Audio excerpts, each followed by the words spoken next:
আসসালামু আলাইকুম। আমি জিহাদ নূর যেতে হবে বহুত যদি থাকে আপনাদের দোয়া। ঢাকা ক্যাপিটালের থিম সংটা অলরেডি দেখে ফেলালাম ভাই। আমার কাছে সাকিবের ইন্ট্রিটাই, সাকিব খানের ইন্ট্রি যেটা ছিল এটাই আমার কাছে বেস্ট লেগেছে। তো শুধু থিম সং বানালে চলবি না মনে হয়, আপনাদের যে কাজটা করা লাগে সেটা হচ্ছে টিমের 11 জন যে নামাচ্ছে, আচ্ছা গদা সুজন হচ্ছে সে টিমের হচ্ছে বলা যায় যে কোচ। তো কিভাবে কি কারণে কিভাবে টিম সাজাচ্ছে আমার মাথা কাজ করছে না। যদিও প্রথম ম্যাচ এখনই দোষারোপ করা যাবে না, কারণ ওই একাদশটা পরের ম্যাচে ভালো করার সম্ভাবনা যথেষ্ট আছে। তবে আমার কাছে মনে হয়েছে মিডল অর্ডার বাংলাদেশের ঢাকার নাই বললেই চলে। ঢাকার মিডল অর্ডারটা আমার একবারে দুর্বল মনে হয়েছে। তবে সাব্বিরকে নিয়ে কিন্তু দর্শকদের একটা ক্ষোভ আছে, যথেষ্ট ক্ষোভ আছে।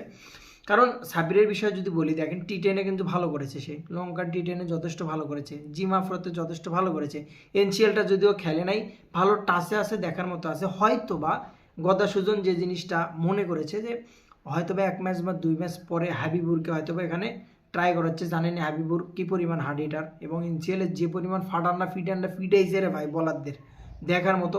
সেদিক থেকে সাব্বির অনেকটা একটু পিছিয়ে আছে, যার জন্য কিন্তু বলা চলে যে হাবিবুরই কিন্তু অনেকটা এগিয়ে আছে, যার জন্য কিন্তু হাবিবুরকে ঢাকা ক্যাপিটাল কিন্তু চান্স দিয়েছে। তবে সামনের ম্যাচে সাব্বির রহমানের সুযোগ অনেকটাই বলা যায়, কারণ সাব্বিরের অনেকটাই হয়তো বা মিডল অর্ডার থেকে হাবিবুরকে বসাতে পারে, বা তার জায়গায় যদি বলা যায় যে আলাউদ্দিন বাবু আছে, যদিও 3টা উইকেট সে নিয়েছে, 48 রান খেয়েছে, বাট ব্যাটিংটা তো দরকার ভাই। মিডল অর্ডারে ব্যাটিং যদি না হন আপনি, ঢাকা ক্যাপিটাল কখনো আগাতে পারবে না। জেসন রয় হয়তো বা আসবে, খুব তাড়াতাড়ি চলে আসবে, এবং ঢাকার যে বিষয়টা হয়তো বা বিদেশির সাথে আরও বড় সাইনিংয়ের বিষয়ে তারা কিন্তু অনেকটাই আশ্বাস দিচ্ছে, হয়তো বা আরও বড় সাইনিং করতে পারে, কারণ ওর নাম কিন্তু সাকিব খান। সো প্রথম দল হিসেবে বলা যায় যে অনেক সাপোর্ট ঢাকার, সেদিক থেকে ঢাকা অবশ্যই ভালো করবে। তার ভিতরে একটা ফেমাস একজন পার্সন, তার কিন্তু টিম যেহেতু, সো সেদিক থেকে বলা যায় ঢাকা এত দুর্বলভাবে বা স্ট্রংলি কামব্যাক করবে এটা তো 100%, এত দুর্বলভাবে নেওয়া যাবে না। হয়তো প্রথম ম্যাচটা ওভাবে হয়নি, পার্টনারশিপটা কিন্তু যথেষ্ট ভালো ছিল লিটন এবং তানজিদের, কিন্তু এই যে তাদের সবচেয়ে বেশি ম্যাচটা যে জিনিসটা হারিয়েছে শিশিরটা। এখন যেহেতু শীতের সিজন বাংলাদেশে, সো পরে ব্যাট করাটা অনেক কঠিন, যারা রাতে খেলবে পরে ব্যাট করাটা অনেক হার্ড। পরের ব্যাটিং যারা করবে 150 রান বা 180 রান হলে ওটা চেস করা অনেক কঠিন তাদের জন্য, কারণ শিশির যখন পিজে পড়বে তখন বল সুইং করবে, সুইংয়ের কারণে কিন্তু বলের যে এভারেজ যে টান আছে সেই টানটা কিন্তু চেঞ্জ হয়ে যাবে।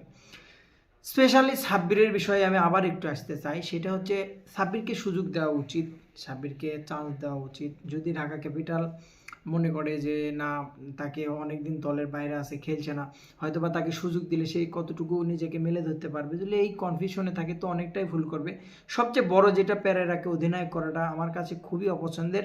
যদিও পেরেরা গেল ম্যাচটা টাসে ছিল, ভালো করেছে, বাট আমার কাছে মনে হয়েছে পেরেরাকে অধিনায়ক করাটা ঢাকার একটা বাজে সিদ্ধান্তই আমার কাছে ছিল।